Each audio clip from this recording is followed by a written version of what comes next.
Çin'in baskıları sonucu hukuksuz bir şekilde Kazakistan'da ev hapsinde bulunan Atayurt Derneği Başkanı Kazak aktivist Serikcan Bilaşoğlu serbest bırakıldı. Kazakistan vatandaşlığına geçen Atayurt İnsan Hakları Fedaileri grubu lideri aktivist Serikcan Bilaşoğlu'nun dün görülen mahkemesinde şartlı tahliye edildiği belirtildi.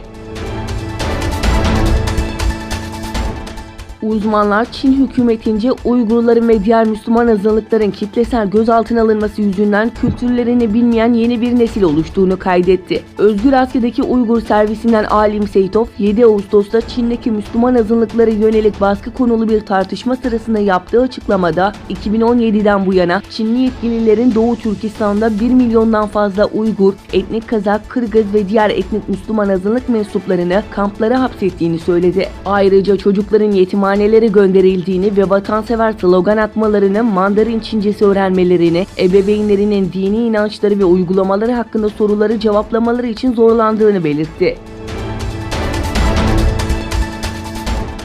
Hong Kong'da suçluların Çin'e iadesi tasarısının iptali talebiyle yaklaşık 2 ay önce başlayan protestolar bugün de sürdü. Bölgede son 3 aydır tansiyonu yükselten hükümet karşıtı protestolar bugün 3 ayrı semtte düzenlendi. Meslek Öğretmenleri Birliği'nin düzenlediği yürüyüş, Central semtinin Charter Garden alanından başlayarak baş yönetici Carrie Lam'in ikamet ettiği hükümet konağında son buldu. Birlik protestoya 22 bin kişinin katıldığını açıkladı.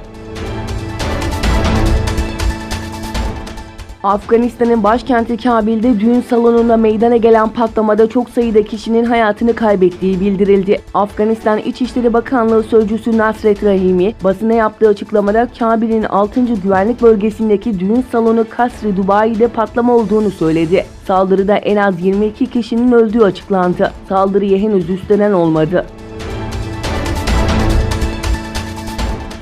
SpaceX ve Tesla'nın kurucusu ve CEO'su olan Elon Musk açıklamalarıyla gündeme damga vurdu. Elon Musk Twitter hesabına yaptığı açıklamada Mars'a nükleer bomba atalım dedi. Musk atılacak olan bomba ile gezegenle sıkışmış karbondioksiti atmosfere bırakarak gezegeni yaşanılabilir hale getirmeyi düşünüyor. Elon Musk katıldığı televizyon programında kendisine soru yöneltilince gezegenin nasıl yaşanılabilir kılınacağına dair açıklamalarda bulunmuştu.